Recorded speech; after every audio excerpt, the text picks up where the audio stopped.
Le Paris Saint-Germain a fait parler de lui sur le marché des transferts cet été, mais pas de la manière dont on aurait pu s'y attendre.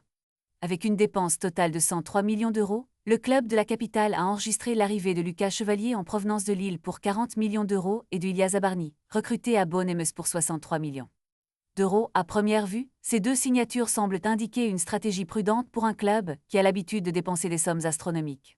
En effet, si l'on compare cette période de transfert avec les mercatos précédents, il est clair que le PSG a opté pour une approche plus mesurée. Les chiffres parlent d'eux-mêmes. Ce montant fait de ce mercato d'été 2025 l'un des moins coûteux de l'RQSI, se classant au 9e rang des dépenses totales sur 15 ans.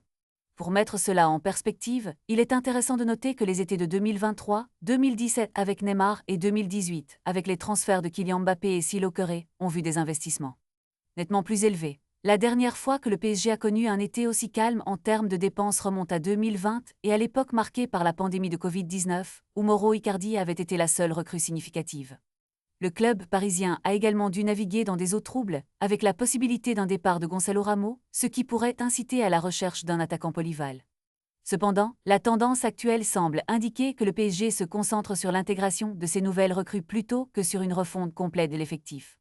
En fin de compte, bien que le bilan financier de ce mercato d'été soit faible, en tenant compte des transferts de l'hiver précédent, le total des dépenses monte à 173 millions d'euros, plaçant le PSG dans la moyenne haute des 15 dernières années. Cela reste néanmoins en dessous des chiffres astronomiques des dernières saisons.